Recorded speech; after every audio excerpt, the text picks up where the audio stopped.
Pues bienvenidos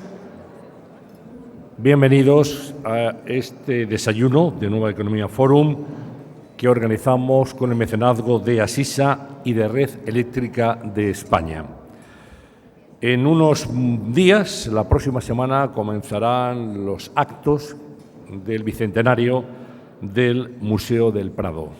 Va a ser un año de celebraciones, de actos, de encuentros para conmemorar, para celebrar lo que significa y la historia también de algo de lo que estamos todos los madrileños y todos los españoles muy orgullosos, de nuestra pinacoteca, del Museo del Prado. Creemos que es una buena oportunidad, una buena ocasión para conocer no solamente el presente, sino el futuro inmediato del museo, y para eso vamos a poder escuchar en unos instantes la intervención de Miguel Falomir, el director del Museo del Prado. Y para introducir este acto, para presentar a nuestro ponente, tengo el gusto de introducir y de pedir que suba a este atril a don José Pedro Pérez Llorca, que es el presidente del patronato del Museo del Prado. Don José Pedro, cuando quiera.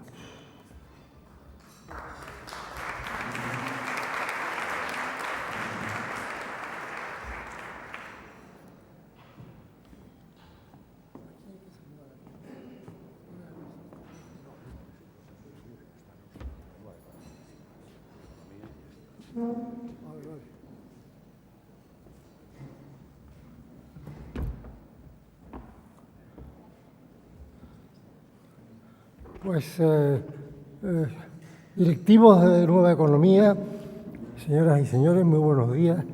Yo quiero decir dos cosas. Primera, que perdonen mi voz, que es una voz gripe saliente. Peor sería que hubiera venido con la voz gripe entrante, que me habría acompañado los dos, pero ahora no. Para mí es un gran honor y un placer presentar muy brevemente a Miguel Falomir. Y lo voy a hacer practicando la técnica de la aproximación indirecta, ya que a él le gusta la aproximación directa en todo. Yo voy a hacer la aproximación indirecta. En España tenemos la mala costumbre de flagelarnos, criticarnos, sobre todo flagelarnos. No faltan motivos en el pasado y, desgraciadamente, no faltan motivos en el presente. Otros pueblos europeos con traumas históricos mucho mayores, no se flagelan tanto. Y para que no nos flagelemos tanto, yo querría decir que en esa historia que se nos presenta siempre como muy desastrosa, la historia de España, hay cosas que no hemos hecho mal. Incluso hay cosas que hemos hecho bien. Y como toca hoy, una cosa que hemos hecho bien es el Museo del Prado. El Museo del Prado nace hace 199 años como donación de una colección real que es abierta al público en el edificio Villanueva. Primer motivo gratulatorio. Teníamos unos reyes que eran unos magníficos coleccionistas.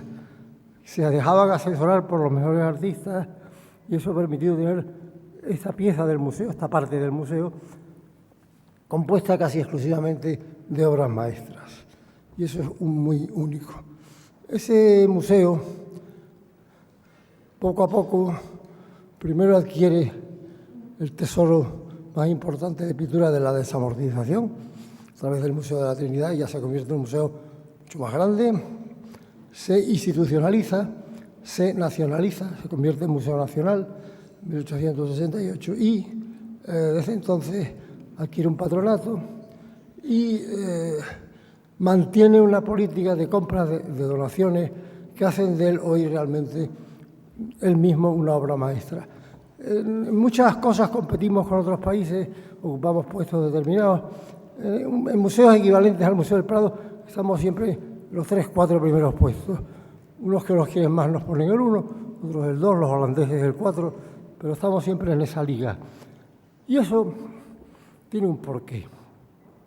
El Museo del Prado no solo tiene una fabulosa colección, que la tiene, sino que tiene un personal magnífico.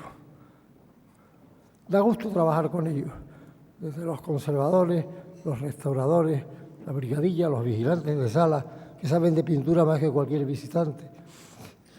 Nuestro laboratorio es magnífico y el taller de restauración se puede decir sin pecar de exageración que el taller de restauración del Museo del Prado hoy es el mejor del mundo.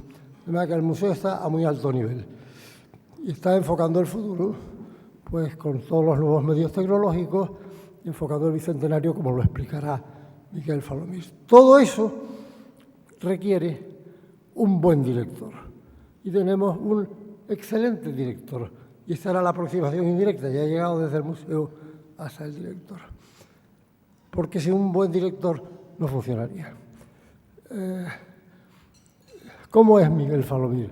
Miguel Falomir, ante todo, es un grandísimo historiador del arte.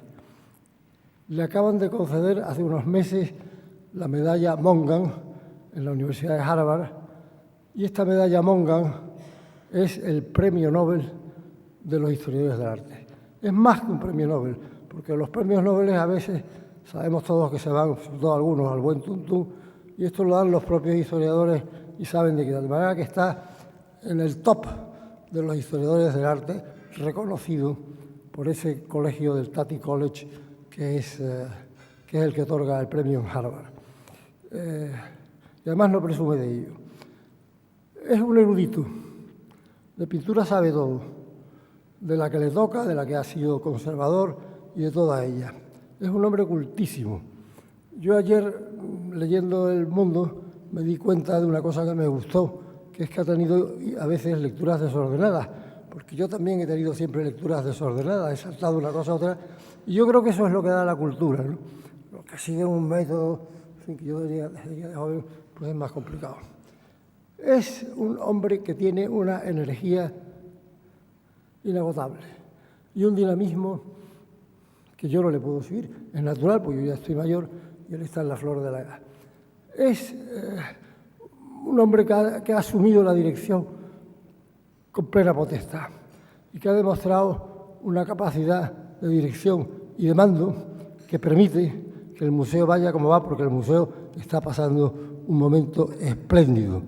Y vamos a hacer unas celebraciones espléndidas. Además de eso, Miguel es buena persona. No es amigo de circunloquios, es un poco directo a veces, esa es su técnica, pero es buenísima persona.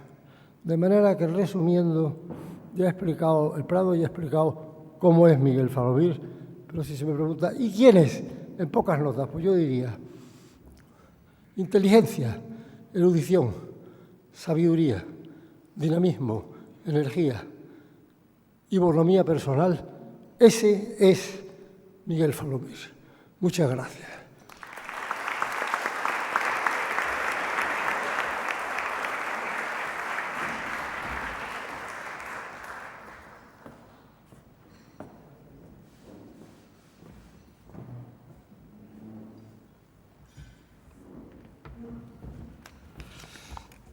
Bien, y a ver qué digo yo ahora para no hacer el ridículo después de esta generosísima presentación por parte de José Pedro, al que le agradezco sus palabras, como se lo agradezco también a todos ustedes, a señoras y señores del público, y también, desde luego, al Foro Nueva Economía, por permitirme, de alguna manera, reflexionar en voz alta sobre el Museo del Prado y de hacerlo en unas circunstancias muy concretas y también muy especiales. Estamos, como os he dicho, a una semana de cumplir 199 años y dar, por lo tanto, inicio al bicentenario del Museo del Prado. Yo creo que convendrán conmigo que cuando una institución cumple años, pues normalmente permiten pues hacer un triple análisis. Por un lado, el repasar lo que ha sido esa institución, analizar lo que es en el presente e incluso, ¿por qué no?, diseñar o soñar sobre lo que queremos que sea el futuro. Y esos van a ser los tres ejes en torno a los cuales va a girar mi intervención de esta mañana. Bien, si miramos hacia el pasado y nos hacemos esta pregunta de ¿qué es el Museo del Prado o qué ha sido el Museo del Prado? Incluso si escurrimos ese artilugio que funciona. Llega un marciano, aterriza en Puerta del Sol y le dicen, vaya usted a visitar el Museo del Prado. ¿Por qué tengo que visitar el Museo del Prado? Bien, para definir el Museo del Prado se pueden recurrir a muchas expresiones, muchas de las cuales, pues, sin duda, conocen bien. Algunas podríamos calificarlas de enunciativas o descriptivas, aquellas que señalan el Museo del Prado como una de las principales pinacotecas mundiales, que lo es, la primera institución cultural española, y también podemos recurrir a expresiones más, si quieren, esencialistas, ¿no?, como aquella del historiador y crítico de arte Gaya Nuño, que definía el Museo del Prado como la roca española, o como la de Manuel Azaña, que señaló que el Museo del Prado era más importante que la monarquía o la república. Sin renunciar a ninguna de ellas, me van a permitir que acuda a una que vengo utilizando desde hace unos meses al referirme al Bicentenario. Y es que el Museo del Prado es el mayor regalo que se ha dado la nación española en estos 200 años. El Museo del Prado es el resultado de una serie de transformaciones económicas, culturales, políticas, sociales, que han hecho posible que lo que en principio era una colección particular, reservada al disfrute de unos pocos, pues se haya convertido en el mayor patrimonio cultural de todos los españoles. Ese es, de hecho, el gran leitmotiv del Bicentenario. No voy a hacer un repaso de lo que ha sido la historia del Prado en estos 200 años, pero sí me gustaría aludir a dos circunstancias que se han dado en estos 200 años que me parece o que creo que vale la pena destacar en estos momentos. La primera de ellas es el Museo del Prado como el lugar de la memoria de España. De hecho, ese es el título de la exposición inaugural que podrán ver a partir del lunes que viene, comisariada por Javier Portús, que lleva por título Museo del Prado 1819-2019, un lugar de memoria. Y es un lugar de memoria porque ha sido actor y también sujeto activo y pasivo de lo que han sido las extraordinarias vicisitudes de la historia de nuestro país desde 1819 hasta nuestros días, y probablemente lo recoja como no lo hace ninguna otra institución. Quien quiera que visite esta exposición a partir del lunes, pues verá cómo desde la Ilustración hasta el despotismo, de la Revolución a la Restauración, la desamortización del museo y la nacionalización de las colecciones tras la Revolución Gloriosa de 1868, la Guerra Civil o la dictadura, el restablecimiento de la democracia, todo ello está allí y otorga a esa exposición un carácter no solamente didáctico, sino también necesario, y creo, por lo menos esa es mi experiencia al recorrerla en fase de instalación, realmente emociona recorrer sus salas. Si pudiéramos decir que de alguna manera esa es la dimensión nacional, más española del Museo del Prado en estos 200 años, tiene también una proyección internacional. Y es que el Museo del Prado ha sido un actor decisivo, probablemente como ningún otro museo del mundo, ha sido, repito, un actor decisivo en el desarrollo de la pintura occidental. Sin el Museo del Prado sería difícil, sin duda alguna la pintura hubiera evolucionado, pero es muy probable que lo hubiera hecho de otra manera. Fue el descubrimiento sucesivo de Velázquez, de Goya, de El Greco, por pintores, empezando por los impresionistas franceses, por Manet, por Degas, por Renoir, y después los expresionistas alemanes y su fascinación por El Greco, o los grandes pintores españoles, pensemos en Picasso, en Dalí, en el mismo Bacon, que murió al fin y al cabo en el Museo del Ritz, como consecuencia de ese amor, de esa querencia al Prado. Como digo, fue ese descubrimiento de lo que el Prado ofrecía lo que hizo que la pintura cambiara su pintura y cambiara también para siempre nuestra forma de entenderlo. En estos 200 años el Museo del Prado ha cambiado muchísimo. Lo ha cambiado en su misma estructura física y lo ha cambiado también en cuanto al perfil y al número de sus visitantes. Pero creo que todos los que lo visitaron en el siglo anterior, los que lo visitaron en este siglo, todos tienen una sensación similar cuando concluyen su visita. Este museo, esta colección, es distinta a todas las otras que hemos visitado. Y no les falta razón. El Museo del Prado ha sido definido, entre otros, por uno de mis predecesores, Alfonso Emilio Pérez Sánchez, como un museo de pasión. ¿A qué se refería cuando aludía a ese carácter pasional del Museo del Prado? Bien, los museos del Prado, lo saben todos, son el resultado de la Ilustración, son el resultado de esa voluntad de llevar la cultura al pueblo, y no es casual que todos ellos, o los más importantes de ellos, nazcan en el quicio de los siglos XVIII al XIX. La inmensa mayoría de los museos fueron diseñados por historiadores del arte que pretendían, pues, ofrecer a sus visitantes un recorrido cuanto más exhaustivo mejor de lo que había sido la evolución de la pintura occidental desde Giotto hasta nuestros días.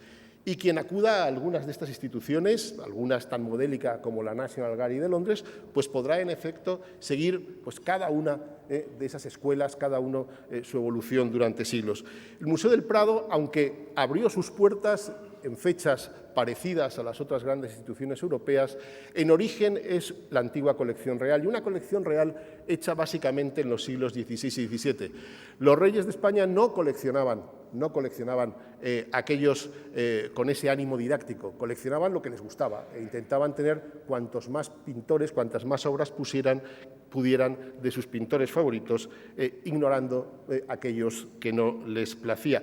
Ello hace que el Museo del Prado sea un museo irregular, pero como dijo Clement Dery, un viajero francés del siglo XIX, lleno de obras maestras. De lo que tenemos más que nadie. 100 obras de Rubens, más de 200 de Goya, los mayores conjuntos de pintores como Velázquez, como Rivera, como El Bosco o como Tiziano del mundo. Eso hace que la experiencia, la visita al Museo del Prado sea completamente distinta. Si a ello añadimos que el estado de conservación de las obras del museo es mucho mejor que el de cualquier otro museo del mundo, pues se explica ese efecto que produce su visita y su contemplación. Y creo que ese es uno de nuestros grandes valores de cara al futuro. En un mundo que tiende a la uniformidad, también el mundo de los museos, esa poderosísima personalidad del Prado es un valor, es un activo que es necesario preservar y enfatizar.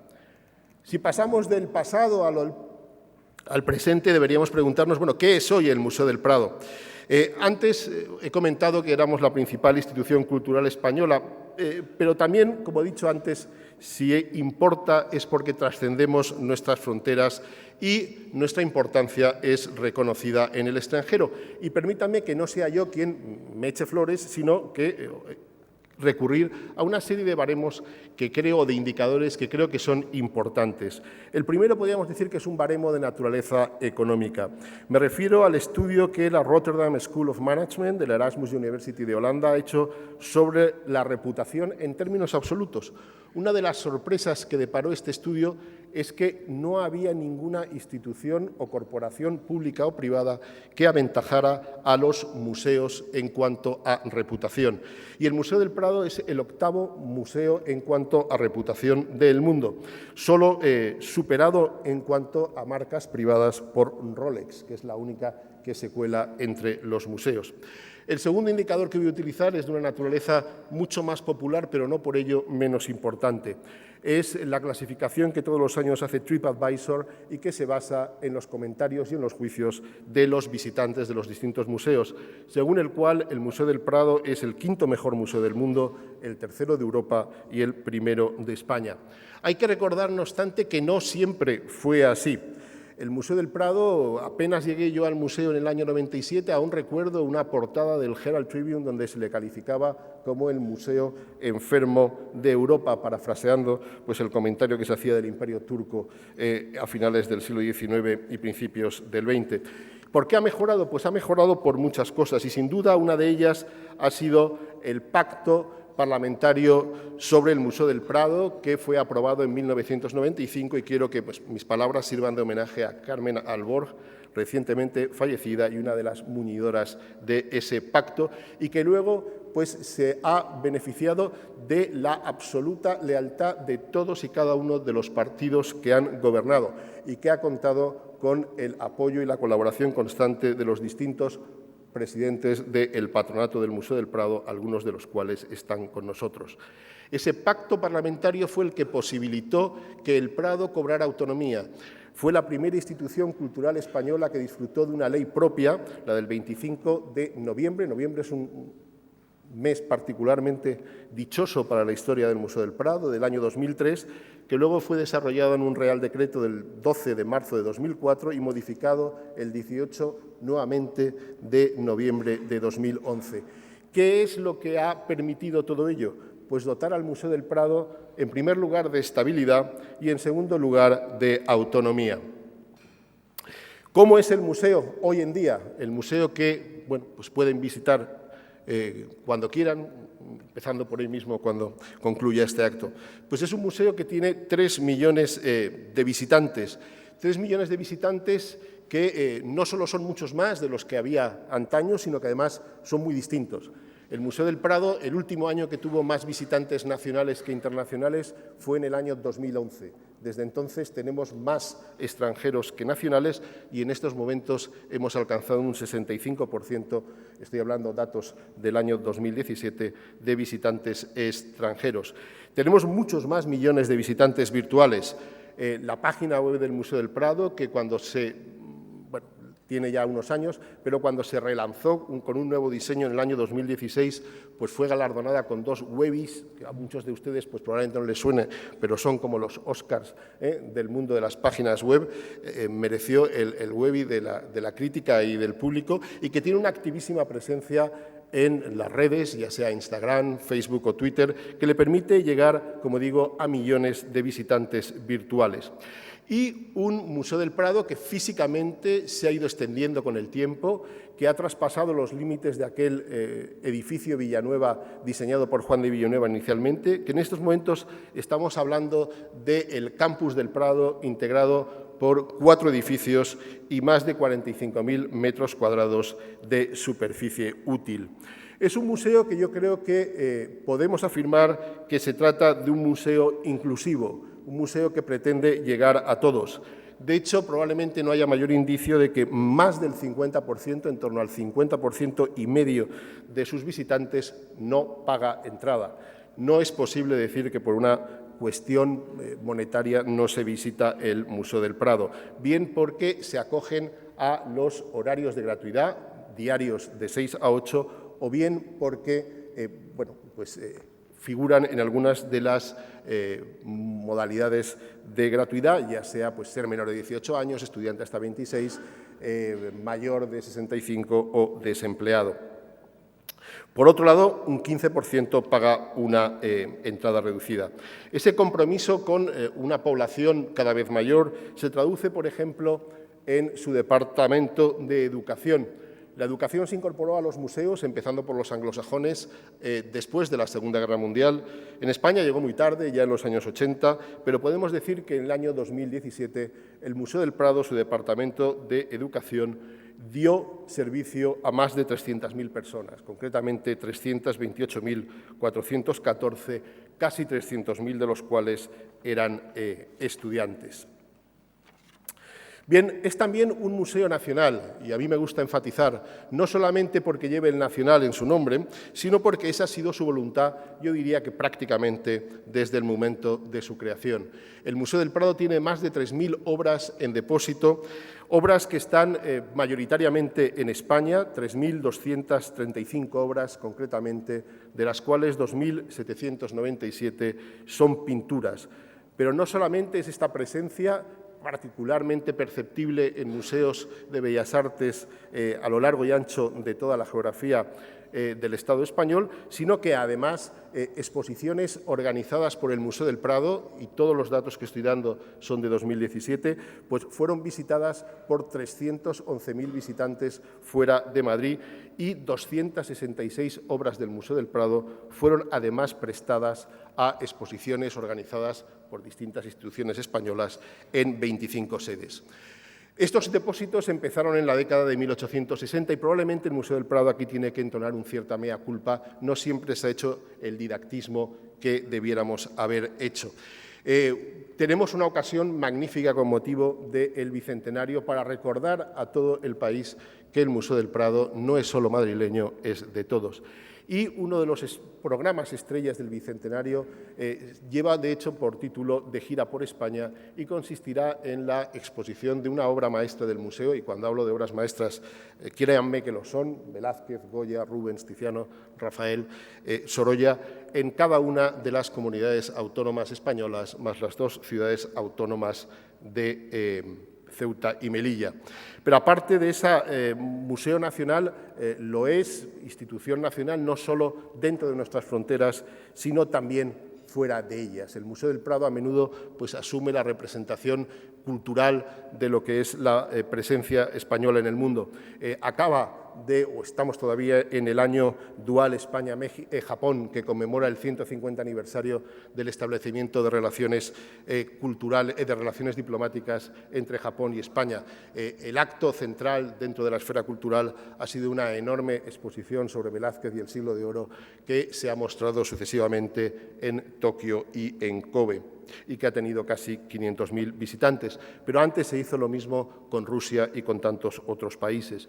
Pero es que hay otras iniciativas, si se quiere, más modestas en cuanto a su naturaleza, pero yo me atrevería a decir que todavía más exitosas, como por ejemplo el Prado en las calles, con el apoyo de la Acción Cultural Española y del Ministerio de Asuntos Exteriores, un proyecto que empezó tímidamente en Santo Domingo en 2011, que consiste en exponer reproducciones de las obras del Prado en las principales calles de las ciudades elegidas. Como digo, empezó en 2011 en Santo Domingo. A partir de 2015 empezó a una itinerancia que la ha llevado a 3 continentes. En América ha estado en América Latina en 11 países, en 3 sedes distintas en Estados Unidos, ha estado en África, en Guinea, y ha estado en Asia, en Filipinas, y es la intención que empiece a girar por China y por Japón.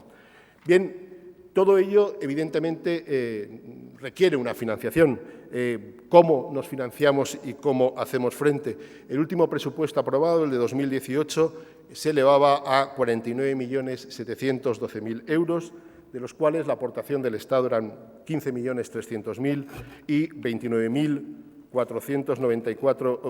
millones y medio prácticamente eran del Museo del Prado. Eso nos establece en un nivel de financiación del 69,22%, ligeramente inferior de lo que ha sido en años pasados, que se llegó a un 72%.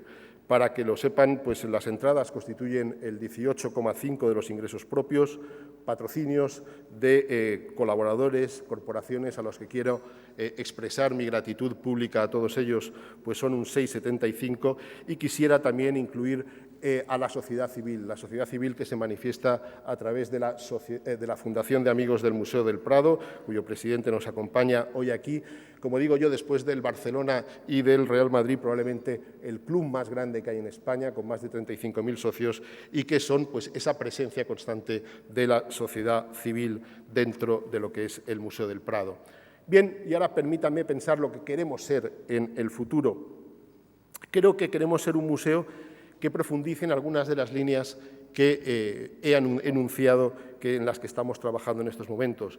Un museo que profundice en esa inclusividad, esa idea de abrir el museo a áreas de la población tradicionalmente excluidas. Hay que tener muy claro que, más allá de lo que es el turista, lo que es el perfil del visitante medio al Museo del Prado, pues lo sitúa en una franja social y económica bastante concreta. Para ello hay muchas iniciativas, sin duda la ya aludida de los amigos es importante. Micromecenazgo es una forma, una campaña que tenemos en estos momentos y a los cuales invito a todos ustedes a participar, que tiene de novedoso el nombre, pero en realidad remite a una figura muy popular en España ya en el siglo XIX y principios del XX, que era la suscripción popular. Así se erigieron todas las estatuas de los prohombres de la Restauración que adornan las calles de Madrid, y así compró el Museo del Prado hace 100 años ya alguna obra, como la Virgen del Caballero de Montesa de Pablo de San Leocadio. Y, como digo, es una forma de invitar a toda la población a ser mecenas del Prado, y por eso hemos puesto el ingreso en apenas 5 euros. Y la respuesta, sobre todo de aquellas personas que dan esas cantidades, pues está siendo realmente emocionante. Inclusividad a través de programas de educación centrados en barrios periféricos de las ciudades, con colectivos marginales, hay algunos previstos con población reclusa, con población gitana. También nos interesa buscar un público más activo. Uno de los valores que se va abriendo paso dentro de lo que es la idea de los museos es el de la curiosidad. El Museo del Prado es un museo particularmente bien pertrechado para saciar la curiosidad de quienes se aproximen a ellas. No se trata de volver a las cámaras de maravillas manieristas, pero sí de dar al visitante la posibilidad de ser él mismo quien dirija su visita. Para ello, sin duda, pues todas estas herramientas informáticas o los talleres de educación pues son realmente importantes. En esa idea de inclusividad es algo que también tiene que informar la propia actividad intelectual del museo mediante la apertura a nuevas narrativas que voy a singularizar en 3. Por un lado, a las perspectivas de género. Hay que reconocer que el Museo del Prado no ha sido lo suficientemente justo con lo que ha sido la contribución de las mujeres artistas. Empezamos tímidamente con una exposición dedicada a Clara Peters hace 2 años, como también lo hicimos con un itinerario coincidiendo con el Día Mundial del LGTB en Madrid. Nuestro compromiso, desde luego, es mantener esa apuesta por dar visibilidad a las mujeres artistas. Lo hacemos a través de 2 vehículos. Por un lado, siguiendo con esa labor de exposiciones, y bueno, creo que ya se ha anunciado que en otoño del año 2019 el Museo del Prado dedicará una exposición a Sofonisba Anguissola y Lavinia Fontana, 2 mujeres pintoras italianas nacidas con 12 años de separación y a 80 kilómetros una de la otra, pero que encarnan 2 formas completamente distintas de entender y practicar la pintura. Sofonisba, de procedencia nobiliaria, que se autolimitó de alguna manera a lo que era el retrato y el autorretrato, que nunca hizo de la pintura su profesión, y por otro lado, Lavinia, hija de pintores y que compitió no en igualdad de condiciones, pero sí con igualdad de talento con sus colegas masculinos. Y a estas exposiciones seguirán otras, pero también mediante la adquisición de obras de arte. Así, hace relativamente poco, se adquirió una obra de Mariana de la Cueva, Benavides y Barrade, una mujer pintora alabada por Palomino en su Parnaso español, pero de la cual no se conservaba ninguna obra. Esta es la única obra suya que se conserva firmada y fechada. También me gustaría decir que, como muy bien sabe la historiografía feminista, las perspectivas de género no se pueden agotar en lo que es la identificación de mujeres pintoras. Es necesario, y estamos comprometidos a ello, a desarrollar exposiciones y programas dedicados al papel de las mujeres como promotoras de las artes, así como también la visión, por desgracia, casi siempre negativa, que se ha tenido de la mujer a través de la pintura. La segunda de las líneas de actuación tiene que ver con abrir a América. Creo que es importante recordar que mucho del arte que tenemos en el Museo del Prado procede de una colección real de unos monarcas que también lo eran de territorios americanos. Excluir América es autolimitarse y hasta cierto punto automutilarse, ¿no?, en sus estudios de la pintura española de la época. Y hemos dado ya los primeros pasos. La semana pasada empezó la cátedra de este año impartida por el profesor mexicano Jaime Cuadriello, precisamente sobre esta temática. Y, por último, un tema que es insoslayable, y es el del arte contemporáneo. Nosotros no somos un museo de arte contemporáneo ni pretendemos serlo. Hay magníficos museos de arte contemporáneo en España y en Madrid concretamente. Lo que no podemos hacer tampoco es renunciar a lo que es el arte contemporáneo. Y no podemos renunciar por 2 cosas. En primer lugar, porque, como he dicho antes, desde sus inicios el Museo del Prado ha sido fuente de inspiración de artistas contemporáneos. Y, en segundo lugar, porque los artistas son mediadores, como lo pueden ser los literatos, como pueden serlo los periodistas. Yo siempre digo que el Museo del Prado es un museo de pintura clásica y como buen clásico necesita que cada generación renueve sus intermediarios. Así como toda generación necesita una nueva traducción de la Ilíada o de la Odisea, pues nosotros también necesitamos del concurso de artistas contemporáneos que nosotros, eso sí, queremos que trabajen sobre el Museo del Prado, principalmente a través del área de educación y centrarnos sobre todo en artistas jóvenes. Y en cuanto al futuro físico del museo, pues me gustaría que en los próximos años trajera consigo la culminación del campus del Prado mediante la adición de un quinto edificio, lo que se llama como Salón de Reinos, que es un edificio que tiene un diseño de Norman Foster y de Carlos Rubio y que el día que se complete, pues yo creo que convertirá al Museo del Prado en una institución, no voy a decir que el continente sea tan importante como el contenido, pero sin duda será un continente extraordinario. Piensen ustedes que entonces tendremos la obra maestra del neoclasicismo español, el edificio de Juan de Villanueva, un edificio a hito de historia como es el Casón del Buen Retiro y 2 premios Pritzker, Moneo y Norman Foster. Por lo tanto, como digo, pues será algo realmente importante. Como bien saben, el presidente del Gobierno se comprometió a apoyar la financiación del museo. Estamos todos ahora en manos de los presupuestos generales del Estado. Bien, ese futuro es presente y es a su vez pasado, y yo creo que es ahí donde la importancia que tiene el Museo del Prado, donde se entreveran todas estas coordenadas espaciales. De todo ello se va a hablar en el Bicentenario, para recordar, como he dicho antes, que el Museo del Prado es el gran regalo que se ha dado a la nación española. Es de todos y será lo que los españoles quieran que sean. Y permítanme acabar con algo muy reciente. Es una frase que leí ayer, escrita por Antonio Lucas, en un artículo que publicó sobre el Museo del Prado, y que concluía así: el Prado es un instrumento de diálogo y de consenso y de memoria y de mañana, porque el Prado no es un lugar de trabajo ni de acalorado carnaval, sino de vida. Muchas gracias.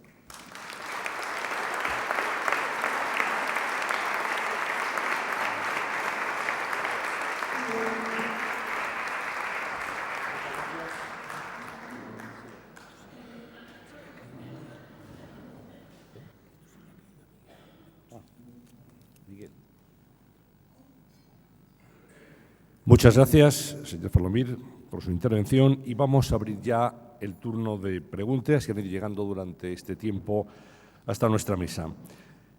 Amado Lorenzo, de participativa.net, dice: el Museo del Prado posee miles de obras ya restauradas en sus almacenes que no se exhiben por falta de espacio. ¿Qué planes se preparan para una mayor difusión de esas obras fabulosas? Bien, es cierto, el Museo del Prado tiene 9.000 pinturas, de las cuales en estos momentos hay en exposición en torno a 1.700. Lo ideal sería tener unas 2.000 pinturas expuestas. Confiamos en que eso se logre con la incorporación del Salón de Reinos.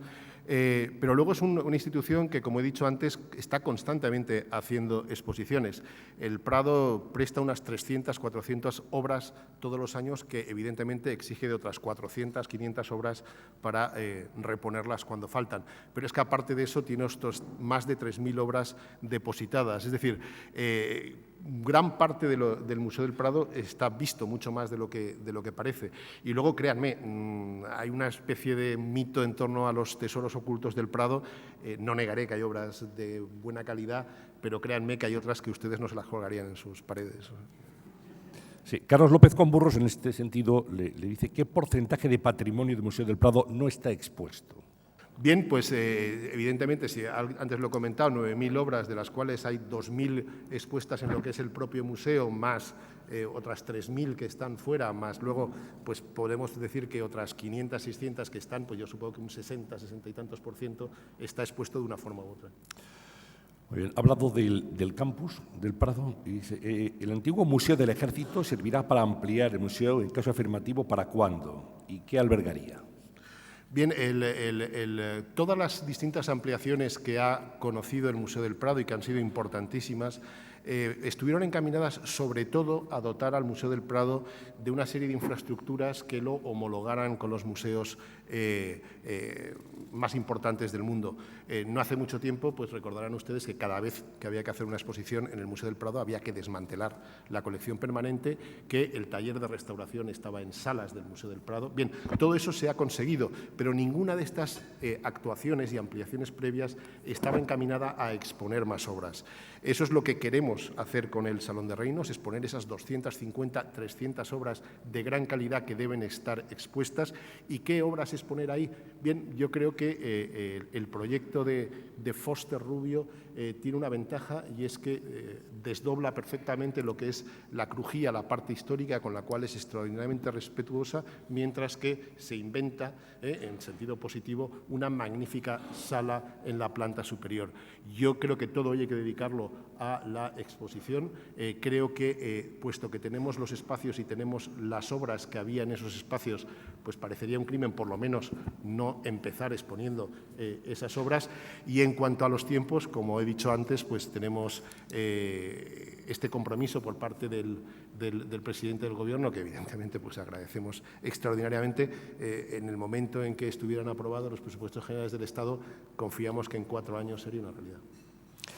José Sánchez Carralero, que es catedrático de Bellas Artes, sobre este tema también dice si hay previsión de que el Casón del Buen Retiro retome su anterior función de exhibir obras de arte como prolongación cronológica del Museo del Prado. Bien, bueno, esta es una decisión que se adoptó, la adoptó mi predecesor, que fue el trasladar el siglo XIX a la colección, al edificio Villanueva.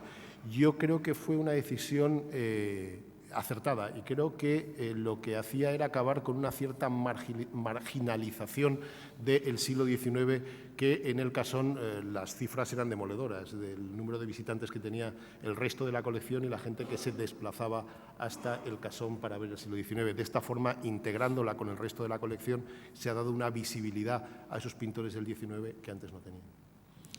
Doña Rita Dansé, que es la embajadora de Letonia en España, que está presente en este desayuno, aparte de felicitarle a usted y al señor Pérez Llorca efusivamente, dice que el año pasado el Museo del Prado aceptó una cooperación con el Museo Nacional de Arte de Letonia para que 12 obras de la colección viajaran a Riga, que esta exposición fue recibida con un gran interés en Letonia, con una gran aceptación, y que qué planes tiene el museo para los años que vienen en el extranjero. Bien, efectivamente, yo quiero agradecerle el calurosísimo recibimiento que tuvo por parte de la población de Riga. Creo que batió récords de afluencia a su museo. Y bueno, es otro ejemplo de uno más de esa presencia constante de España, como del Prado, como pues un poco adelantado, ¿no?, y bandera de la imagen cultural española. Hay proyectos, evidentemente, en el futuro, algunos ya los he comentado, de esa expansión, sobre todo en lo que es el área del Pacífico y lo que es el mundo latinoamericano, que bueno, son nuestras prioridades como museo, pero creemos que también coinciden con las prioridades de España como nación. Pepe Oneto, periodista, le hace 2 preguntas. La primera es si debe ser el Bicentenario una ocasión para defender el valor global de la cultura.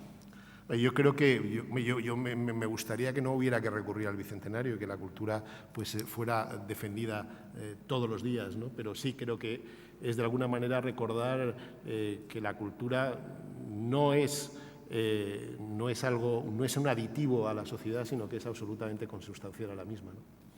Y la segunda pregunta que hace Pepe Oneto es ¿cuál es su cuadro favorito del Museo del Prado? Yo aquí siempre contesto que depende del día, y lo cual de alguna manera es cierto, ¿no? Uno lleva ya muchos años de relación con el Museo del Prado y no siempre tiene las mismas, ni siquiera el mismo estado de ánimo, ¿no? Hay días en que uno pues está más optimista, más pesimista, pero por decir una obra que me encanta y que es menos conocida, pues es una Virgen con el Niño de Corrello, pequeña, que me parece maravillosa y además fácilmente robable por el tamaño. Uno se la puede llevar siempre a casa.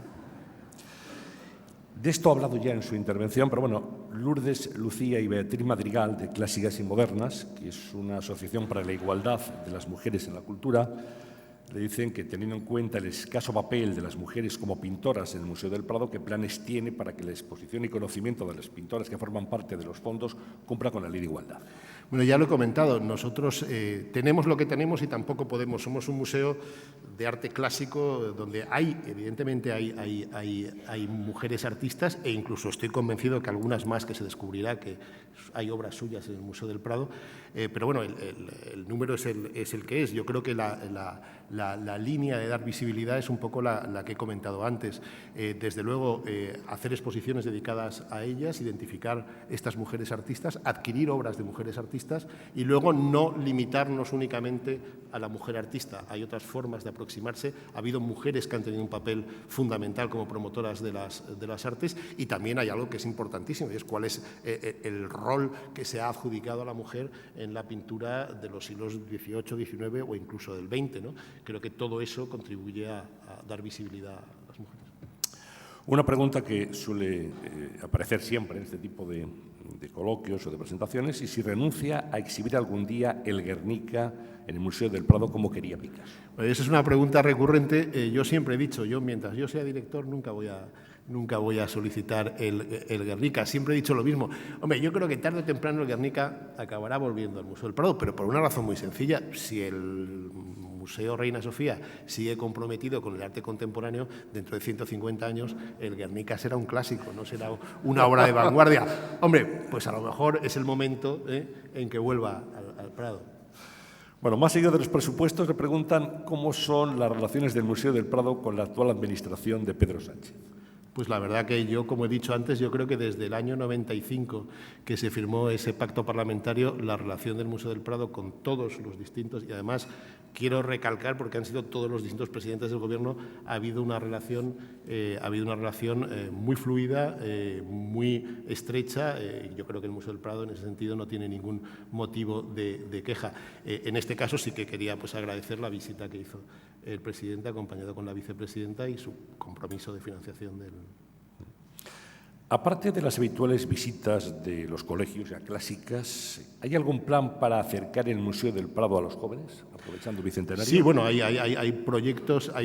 Cuando hablamos de educación tendemos, porque es la imagen que normalmente aparece siempre, pues de los niños pequeños sentados delante de las meninas.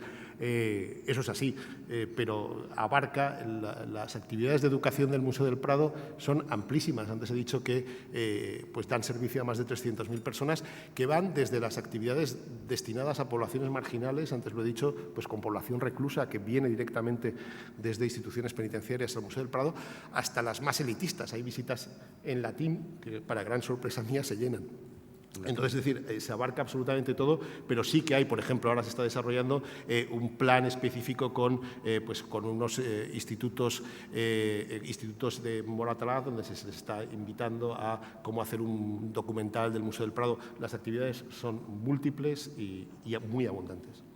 Francisco Caballero, estudillo de arte iberoamericano, dice que le habla del futuro y qué posibilidad, aunque sea incipiente, hay de abrir el Museo del Arte Contemporáneo y en qué porcentaje puede producirse esta incorporación a futuro. Bueno, ya lo he dicho antes, es decir, el Museo del Prado no es un museo de arte contemporáneo, no va a hacer exposiciones de arte contemporáneo per se, porque para eso ya hay otras instituciones que, repito, lo hacen espléndidamente bien. Lo que no podemos renunciar es, primero, a seguir siendo motivo de inspiración para nuevos artistas. Ahí están la exposición pues, recientemente inaugurada de 15 fotógrafos en el Museo del Prado, y tampoco podemos renunciar al papel del artista contemporáneo como interlocutor entre nuestras colecciones y la sociedad.